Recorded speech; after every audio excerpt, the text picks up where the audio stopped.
안녕하십니까. 성경의 흐름을 따라가는 연대기 성경 읽기 10번째 시간이 되었습니다. 이 시간에는 족장시대 인물 중에서 요셉에 대해서 생각해 보겠습니다. 요셉의 주요 활동부대는 보이는 노란색 박스에 있는 것과 같습니다. 요셉 이야기는 37장부터 시작됩니다. 그리고 50장까지 이어지죠. 요셉의 귀한 이야기는요, 아브라함과 세웠던 언약을 성취하기 위한 하나의 중간 다리 역할을 하죠.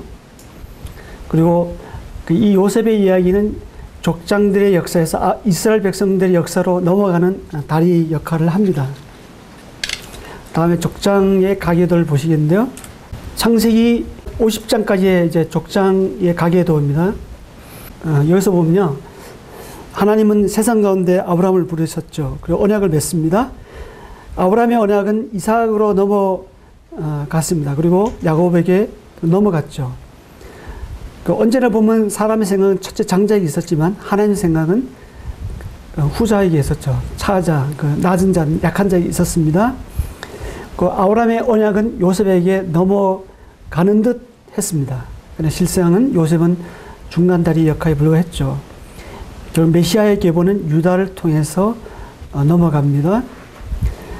창세기 38장 29절과 오른쪽에 보시면요, 룻기 4장 18절에서 22절과 마태복음 1장 3절에서 6절을 보면 그 계보가 오른쪽에 보시는 바와 같습니다. 특히 유다는요, 처음에는 긍정적이지 않았어요. 나오는 기록된 것을 보면 요셉을 팔자고 제안한 사람이 바로 유다였잖아요. 근데 나중에 44장에 와서 유다의 행동이, 요셉이 유다의 행동을 보고 감동을 하죠. 44장 33절에 보면요, 이제 주의 종으로 그 아이를 대신하여 머물러 있어 내 주의 종이 되게 하시고 그 아이는 그의 형제들과 함께 올로 보내소서라고 합니다.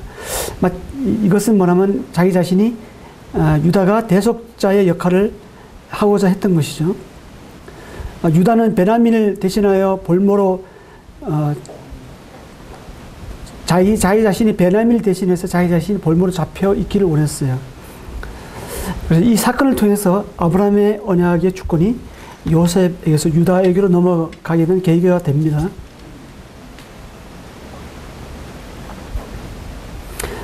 요셉의 생애의 주의 내용입니다. 중요 부분만 말씀드리겠습니다. 37장에 보면 야곱은 노년에 얻은 아들 요셉을 편애하죠. 그래서 형들이 요셉을 미워하게 됩니다. 그리고 요셉은 17살 때 2번이나 꿈을 꿉니다. 형들이 그 꿈을 듣자 더욱 요셉을 미워하게 됩니다. 아버지 야곱의 심부름으로 양치는 형들에게 가죠. 여기서 우리가 생각해 봐야 될 것은 뭐냐면, 왜 아버지가 다른 형들은 다 양치로 보냈는데 요셉을 남겨두었을까? 생각 안 해봐도 뻔하잖아요. 요셉을 그만큼 아꼈기 때문에. 근데 그 요셉을 왜 그것을 먼 길을 보내게 했을까요? 왜 그렇게 했을까? 생각 안 해봤죠. 왜 형들에게 가서 안부를 묻게 오게 했잖아요. 형들이 안녕한지 그것을 소식을 가지고 오게 했습니다. 그것은요, 바로 그 세겜이 디나 사건이 있었던 곳이거든요.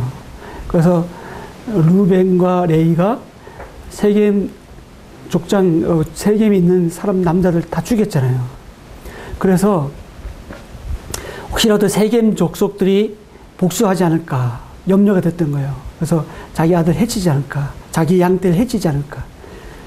그래서 궁금했던 거예요. 그래서 요셉을 그것을 보내서 문제가 없는지 가서 보고 오라고 했던 것입니다. 그런데 그 요셉이 오는 걸 보고 형들이 꿈꾸는 자가 오는도다 하고 요셉을 죽이려고 했죠. 하지만 유다의 제안으로 은 20에 애굽에 팔려갑니다. 37장의 내용입니다. 그리고 38장에 보면 유다와 다말이 나오죠. 다말은 유다의 첫째 며느리였는데 첫째 아들과 둘째 아들이 죽자 막내도 죽을까봐 다말을 막내에게 보내기를 꺼려 합니다. 결국 다말은 창녀로 유장해갖고 속여서 유다와 동침을 하죠. 그래서 두 아들 낳습니다. 그 첫 번째 아들이 우리가 잘 아는 베레스입니다. 그리고 39장에서는 요셉이 보디발의 집에서 노예생을 하죠. 거기서 보디발의 아내가 유혹을 합니다.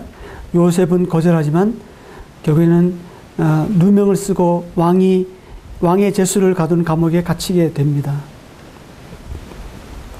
40장에서는 애굽 왕의 두 간원장, 술 맡은 자와 떡 굽는 자의 꿈을 꾸죠. 그때 요셉이 해몽을 합니다. 그리고 그 꿈대로 술 맡은 관원장은 관직이 회복되고 떡 굽는 간원장은 이제 죽죠. 41장에서는 바로가 꿈을 꿉니다. 요셉이 그 꿈을 해몽을 합니다. 그리고 그 꿈의 해몽으로 요셉은 30세에 애굽 총리가 됩니다. 그리고 그 꿈대로 7째 풍년이 들고 그 풍년이 들 동안에 요셉은 두 아들을 낳고요. 그 후에 흉년이 시작됩니다. 42장에서는 흉년이 들자 야곱의 10아들이 곡식 구하러 애굽으로 내려가죠. 이때 요셉의 형들이 요셉 앞에서 엎드려 절합니다. 요셉의 꿈이 성취되는 순간이죠. 요셉은 동생 베냐민을 데려오게 하기 위해서 시므온을 결박을 하죠. 43장에 와서는 기근이 심해지자 야곱은 베냐민을 포함하여 11명의 아들 모두를 애굽으로 곡식을 구하러 보냅니다. 그리고 44장에서는 요셉의 은잔을 베냐민의 자루에 넣고 시험하죠. 이때 요셉의 형들 크게 불안해합니다. 이때 유다는 자신이 베냐민을 대신해서 볼모를 잡히겠다고 남겠다고 제안합니다. 그 45장에서는 요셉이 이제 형들에게 자신이 애굽에 당신이 판 요셉이라고 이제 고백을 하죠. 그리고 형제들과 상봉을 합니다. 요셉의 삶은 참 눈물의 삶이었어요. 이삭의 삶은 우물을 파는 삶이었고, 야곱의 삶은 속이고 도망가는 삶이었고, 요셉의 삶은 눈물의 삶이었습니다. 46장에서는 야곱이 모든 소유와 가족을 데리고 이제 애굽으로 이주를 하죠. 이때 애굽으로 이주한 가족은 야곱의 가족은 70명입니다. 그리고 그곳에서 야곱과 요셉은 재회를 하죠. 만나죠. 그리고 47장에서는 바로 앞에서 야곱이 이제 서고 바로를 축복합니다. 48장에서는 야곱이 요셉의 두 아들 므낫세와 에브라임을 축복을 합니다. 그 49장에서는 야곱의 12아들 축복하죠. 그리고 야곱은 죽습니다. 50장에서는 가나안 땅으로 야곱의 시신이 운구가 되죠. 그리고 110세 요셉은 죽습니다. 이게 요셉의 주요 생애입니다. 요셉의 생애를 다시 한번 또 생각해 보겠는데요. 요셉은 첫 번째로 꿈꾸는 사람입니다. 언제 꾸었죠? 17살 때 꾸었죠. 만약 요셉이 꿈을 꾸었지만, 이때 17살 때 꿈을 꾸었지만 집안에만 가만히 있었다면 요셉의 꿈이 성취가 안 됐겠죠. 그 꿈은 이루어지지 않았습니다. 요셉이 형들에게 팔려 애굽의 노예로, 그리고 제수로 기막힌 삶을 살게 되지만 하나님은 그 악한 사람의 의도까지도 사용하셔서 그 꿈을 이루십니다. 그 꿈을 이루는 주체는 요셉이 아니라 하나님이었던 것이죠. 하나님의 그 계획은, 하나님의 일하심은 악한 사람의 의도까지도 선하게 사용하셔서 자신의 그 계획을 이루시는 데 사용하신다는 거예요. 우리 주변에도 선한 사람만 있는 것이 아니잖아요. 괴롭히는 사람도 있거든요. 때로는 어떻게 생각해 보면 그것이 제발 좀 치워졌으면 씌워졌으면 좋겠다 생각하는데 어떻게 보면 그것을 통해서 하나님께서 우리를 성숙해 가시는 거죠. 사실 우리도 우리 인생을 사는 것 같지만 결국에는 하나님께서 목적하시는 바 그 계획 안에서 살아간다는 것이죠. 내가 사는 것 같지만 내가 살아지는 것 같은 것이 바로 그리스도의 삶이 아닐까 싶습니다. 인생의 걸음이 그 각자에게 있는 것 같지만 사실 그 걸음을 인도하시는 하나님께 있다는 것이죠. 요셉의 이야기에서 우리가 알 수 있는 것이 무엇입니까? 꿈은 반드시 이루어진다는 거예요. 근데 언제 이루어지냐가 문제죠. 그 언제를 우리가 모르기 때문에 답답한 건데 요셉처럼 하나님을 신뢰함으로 기다리면 하나님께서 때가 될 때 이루어 주시죠. 그리고 요셉이 30세에 애굽의 총리가 됩니다. 요셉이 28살 때, 28세 때 감옥에서 풀려날 수 있는 절호의 기회가 있었잖아요. 요셉, 술 맡은 관원장이 꾼 해몽한 다음에 요셉이 한 말이 뭐냐면 당신이 잘 되시거든 나를 생각해야 하고 내게 은혜를 베풀어서 내 사정을 바르게 아래서 이 집에서 나를 건져내게 해달라고 요청을 하죠. 근데 그것을 처음에는 알았다고 자기를 사실 꿈을 해석하게 하고 꿈대로 이루어졌어요. 얼마나 고마워요. 그런데 술 맡은 관원장은 2년 동안 잊어버립니다.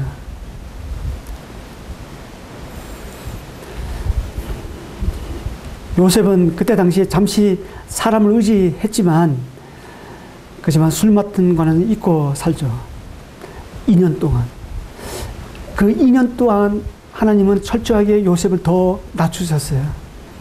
그리고 준비시켰습니다. 여기서 한번 생각해 봐야 될 게 만약 요셉이 28세 때 술 맡은 관원장이 그 요청이 기억나서 바로에 의해서 그 억울한 것을 풀어줬더라면 어떻게 되었을까요?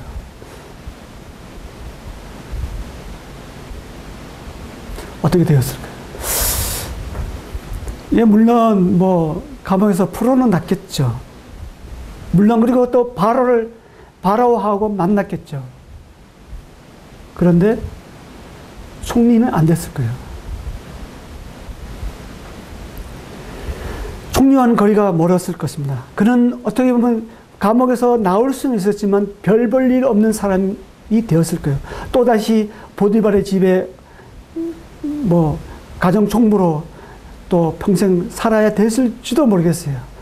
하지만 하나님은 2년 동안 있게 했어요. 왜 그러냐면 애굽은 30세에 돼야지 관직에 등용할 수가 있어요.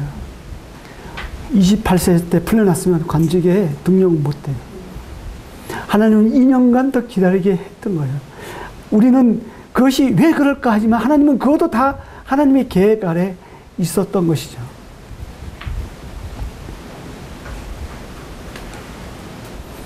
요셉은 애굽 총리가 돼서요. 39세 때 돼서야 요셉이 17살 때 그 꾼 꿈이 이루어집니다. 흉년이 2년째 되던 해 요셉의 형들이 곡식을 구하러 애굽에 내려가잖아요. 그 앞에 7년, 2년 하면 9년이 지나잖아요.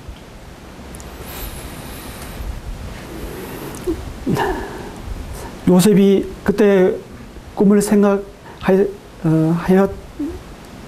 그 애굽 총리가 있었을 때 애굽에 내려왔던 형들이 자기 앞에 무릎을 꿇었을 때 요셉이 그때 그 꿈을 생각했다고 나와 있어요. 42장 9절에 보면. 결국 하나님의 계획은 이루어진다는 거예요. 17살에 꾼 꿈이 22년이 지나서 이루어집니다. 꿈은 반드시 이루어지는 거예요. 하나님의 그 말씀은 반드시 이루어집니다. 우리가 꾸어야 할 꿈은 무엇입니까? 뭐 잘 되는 거, 물론 이 땅에서 영향력 있는 사람이 되면 좋겠죠. 하지만 진작 우리가 꾸어야 될 꿈은 하나님의 그 말씀이 이 땅에 이루어지는, 나를 통해서 이루어지는 그 꿈이 되어야 하겠습니다. 왜냐하면 하나님은 바로 그 꿈을 이루는 데 있어서 자신의 계획을 이루기 위해서 우리를 사용하시기 원하시는 거예요. 요셉의 생애 두 번째는 형통한 사람입니다. 요셉이 형들에게 의해서 애굽에 팔려갔잖아요. 인간적으로 보면 참 괴로웠죠. 이제 누군가에 의해서 소외되고 버려진다는 만큼 상처되는 것이 없잖아요. 37장에서는 요셉이 마음이 안 나왔거든요. 37장에서 요셉이 애굽에 팔려갈 때 그냥 사실만 나왔거든요. 요셉이 이제 이스마엘의 행인들에 의해서 미디안 족속이 이스마엘 속한 미디안 족속이 은 20에 샀잖아요. 사서 갔다는 그것만 나오거든요. 그런데 42장에 보면 요셉의 마음이 어떠한지 짐작할 수 있거든요. 42장 21절에 보면 이런 말씀이 있습니다. 그들이 서로 말하되 우리가 아우의 일로 말미암아 범죄하였도다. 그가 우리에게 애걸할 때 그 마음의 괴로움을 보고도 듣지 아니하였으므로 이 괴로움이 우리에게 임하도다. 이것은 뭐냐면 애굽의 총리 요셉 앞에 이제 형들이 이제 서로에게 자기네들끼리 얘기한 거거든요. 요셉이 들을지 모르고 중간에 통역관을 썼기 때문에 요셉은 히브리 말을 모르는 걸로 생각했어요. 근데 자기들끼리 얘기했는데 요셉이 그걸 들은 거예요. 근데 루벤이 야 내가 그때 그러지 않았냐. 그 요셉 액을 할 때 그 마음의 괴로움을 보고도 우리가 그걸 팔지 않았냐. 그만큼 요셉이 괴로워했던 거예요. 요셉이 어린 양처럼 순수하게 그렇게 팔려간 것이 아니었습니다. 애원도 했어요. 괴로워했어요.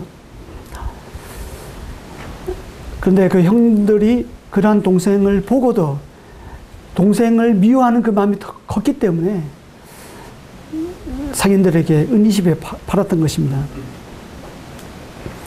그리고 요셉은 어때요? 39장에 보면 오늘날 이제 청와대와 같은 청와대 경호대장과 같은 그런 보디발 집에 노예로 팔리잖아요. 그리고 보디발의 아내 유혹을 이제 뿌리시다가 억울하게 감옥에 갇힙니다. 이렇게 요셉의 인생에서 가장 중요한 시기 17살에서 30세 이것은요 인생에서 꽃이잖아요. 청년의 시기잖아요. 이때 재수, 노예 그 생활을 살았던 것이죠. 그런데 보면요 하나님께서 요셉과 함께 하심으로 바로 그때 요셉이 형통한 사람이 되었다고 나오고 있습니다. 인간적으로 보면 가장 억울한 그때, 비참한 그때, 실패한 그때. 그렇지만 요셉은 가장 형통한 시기를 보냈습니다. 인간적으로 보면 결코 요셉은 형통한 사람이 아니었죠. 불쌍한 사람이었습니다. 인신매매에게 잡혀갔죠. 노예 생활을 했죠. 재수 생활을 했죠. 이런 사람이 어떻게 형통하다고 할 수 있겠어요? 우리는 이제 형통한 것이 뭐 따뜻하고 배부르고 뭐 내일을 걱정 안 하고 뭐 그런 것을 형통으로 생각하는데 하나님께서 보시는 형통은 그하고 거리가 먼 하나님께서 함께하는 그 자체가 형통하다는 것입니다. 아무리 우리가 물질적인 풍요하고 자유를 누린다 해도요 하나님이 떠났으면 그것은 형통한 것이 아니에요. 그것은 불행입니다. 비극인 거예요. 그렇지만 아무리 우리가 천박해 보이는 삶을 살지라도 하나님과 함께하는 그 삶이라면 그것이 복이고 그것이 그럴 때 임마누엘의 형통의 복이 임한다는 것입니다. 하나님은 복의 원천이 되시고 또 요셉은 복의 통로가 되었습니다. 요셉이 가는 곳곳마다 그 집과 소유에 속한 것이 그 요셉을 통해서 하나님께서 복을 부어주시잖아요. 이 세상 사람들은 형통한 결과에 관심이 많죠. 그렇지만 형통한 사람이 되는 것이 중요하다는 거예요. 요셉을 통해서 우리가 그것을 배울 수가 있습니다. 다음에 요셉의 생애 세 번째, 용서의 사람.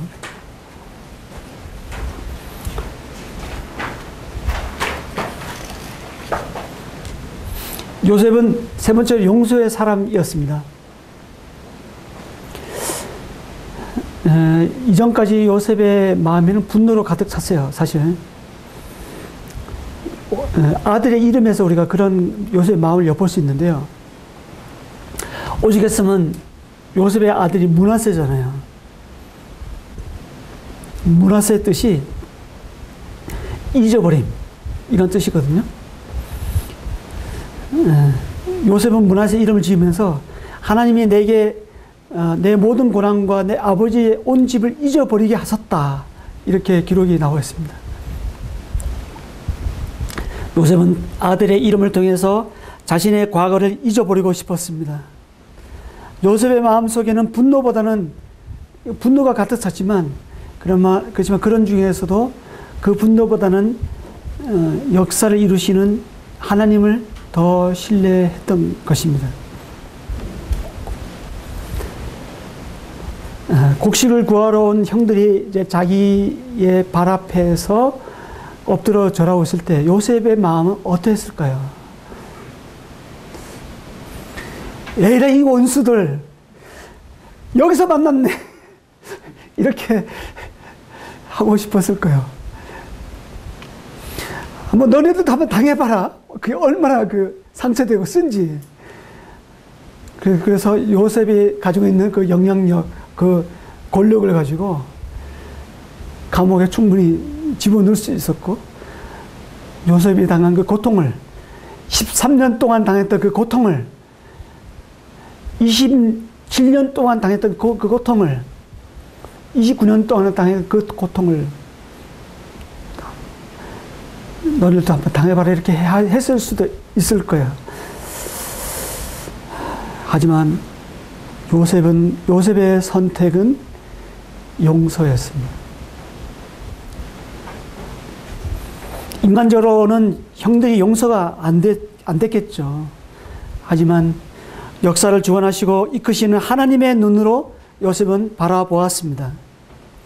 그래서 하나님의 생명을 구하시려고, 하나님께서 생명을 구하시려고 당신들보다 나를 앞세워 여기 오게 하셨다고 요셉은 말하고 있죠.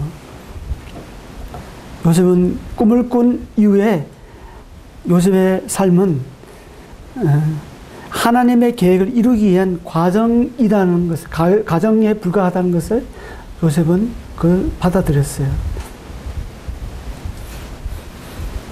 요셉이 용서를 선택하게 된 비결이 무엇일까요? 요셉의 용서의 비결과 방법은 무엇일까요? 그것은 하나님을 바라볼 때 가능했다는 것이죠. 우리가 보면 요셉처럼 수평적인 관계를 보면 절대 용서가 안 되죠. 근데 수직적인 관계가 제대로 될 때 수평적인 관계는 자동적으로 정리가 됩니다. 수직적인 관계가 소통이 되면 수평적인 관계는 소통이 될 수 있다는 거예요.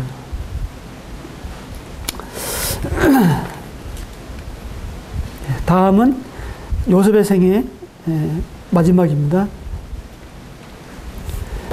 요셉은 비전의 사람이었죠.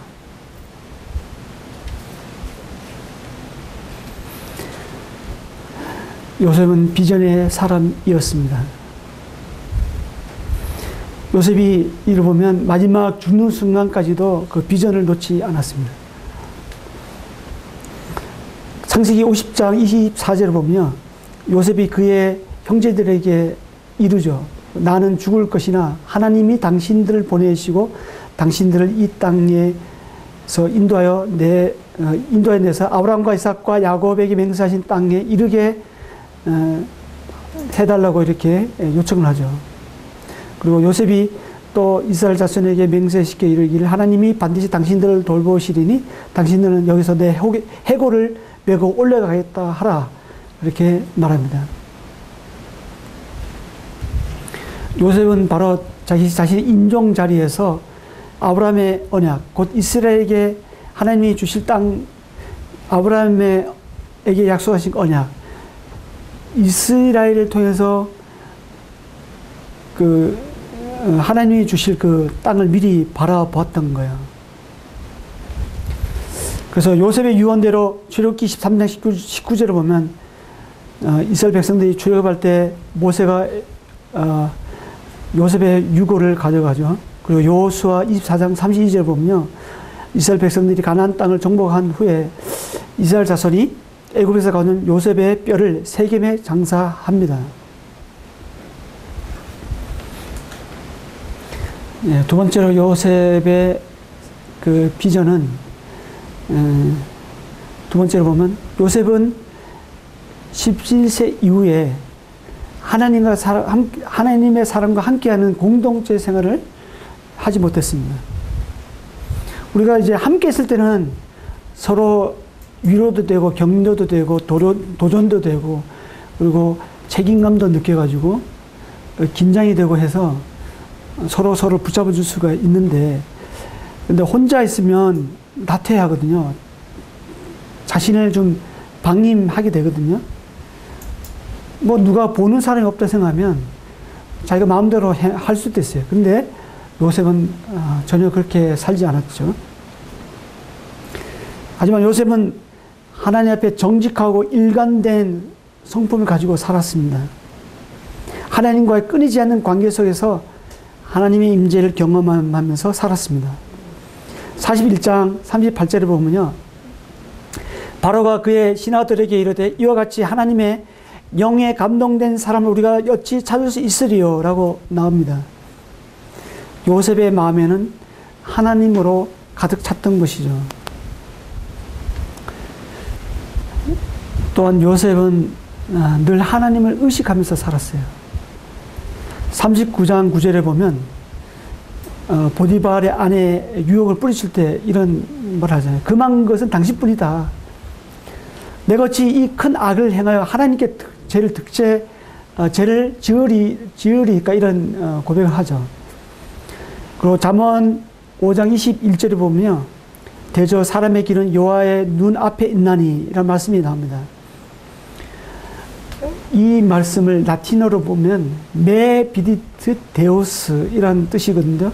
이런 말인데요, 즉 하나님이 나를 보고 계신다라는 뜻입니다.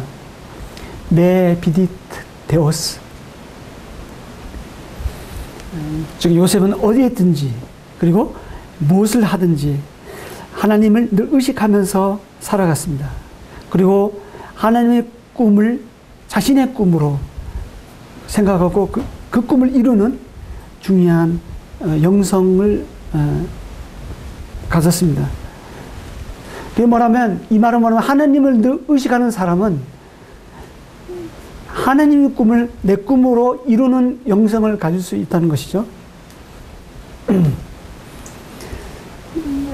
비전의 사람 요셉의 생애를 통해서 우리가 알 수 있는 것이 하나 있는데, 그 무엇이냐면, 요셉은 17세 이후에는 공동체 생활을 하지 못했잖아요. 믿음의 사람들과. 근데 요셉이 17세 이전에 신앙 생활, 교육을 잘 받았던 것 같아요. 아버지 야곱을 통해서 얼마나 많은 얘기를 들었겠어요. 야곱이 아브라함에게서부터 직접 들은 그런 이야기들을 들었기 때문에, 그 아브라함의 언약, 약속을 들었기 때문에, 또 야곱이 죽을 때 자신을 애굽에 장사하지 말고 우리 조상의 묘에 장사해달라고 한 것을 자기가 듣고 보았기 때문에 요셉이 죽을 때 자기 해골을 메고 올라가달라고 했던 것이잖아요. 그냥 뭐 아무 생각 없이 했던 것이 아니죠. 그 가치와 귀중한 것을 알았기 때문에 그렇게 했던 것입니다. 그래서 요셉은 17세 이전에 야곱을 통해서 그런 믿음의 이야기들을 많이, 하나님의 이야기를 많이 들었습니다.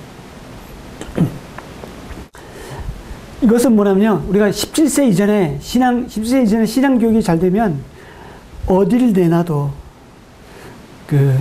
하나님을 의식하면서 하나님과 동행하면서 살 수 있다는 거예요. 야곱이 15세 때까지 아브라함과 같이 살았잖아요. 그때 신앙 교육이 잘 되니까 야곱이 중요한 가치를 알고 그 가치를 붙잡았잖아요. 물론 엉뚱한 잘못된 걸 붙잡기도 했지만 정말 그 하나님의 없어지지 않을 그 약속, 그 가치 붙잡은 것은 정말 잘한 거예요. 그래서 교회 학교, 중고등부 학생회가 그래서 중요하다는 거예요. 이때까지 신앙 교육이 잘 되면요, 청년 때 되면 아이들이 방황하지 않습니다. 그런데 중고등부에서 딱 졸업하고 사회 나갈 때 아이들이 방황하는 이유는 뭐냐면 중고등부 때까지 신앙교육이 잘 안 됐다는 거예요. 그래서 우리가 기도해야 돼요. 그리고 이 방송을 들으시는 분들 중에서 혹시라도 교회학교 중고등부 학생회 교사로 섬기시는 분이 있다면 여러분 귀한 일을 하고 계시는 거예요. 소명의식을 가지시고 충성을 다하십시오. 하나님께서 중요한 일을 여러분에게 지금 맡기고 계신 것입니다. 요셉이 17세 이전에 신앙교육이 잘 됐기 때문에 17세 이후에 혼자 살았지만 하나님을 늘 의식하면서 살아갈 수가 있었습니다.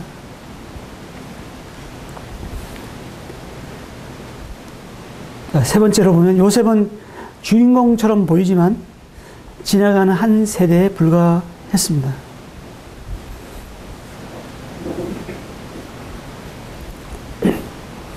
어떻게 우리 정치하는 사람도 마찬가지로 보면요, 우리는 자기 세대, 자기가 어떤 그런 정권을 잡을 때 뭔가 이루려고 우리가 좀 급한 마음을 갖거든요. 그런 것은 올바른 태도가 아닌 것 같아요. 하나님께서 그 계획을 이루어 가셔야 되는, 우리는 그냥 중간 다리 역할만 해도 사실 좋은 것이죠. 그리고 마지막으로 보면 요셉의 세계관은 하나님의 섭리 아래서 자신을 보았습니다. 요셉처럼 하나님의 계획을 바라보고 역사를 거슬러 가는 것이 필요합니다. 이것은 이렇게 사는 것은 참 고독한 길이죠. 아무도 알아주는 사람이 없으니까, 인정해 주는 사람이 없잖아요. 그렇지만 하나님을 의식하면서 살아가는 것이 어떻게 보면 고독한 길이고 외로운 길이지만, 그것이 참 좁은 길이지만 그 길이 믿음의 길이요, 그 길이 가치 있는 길이라는 것입니다. 오늘 이 시간에는 요셉의 생애를 통해서 우리가 여러 가지 교훈을 받았습니다. 여기까지입니다. 감사합니다.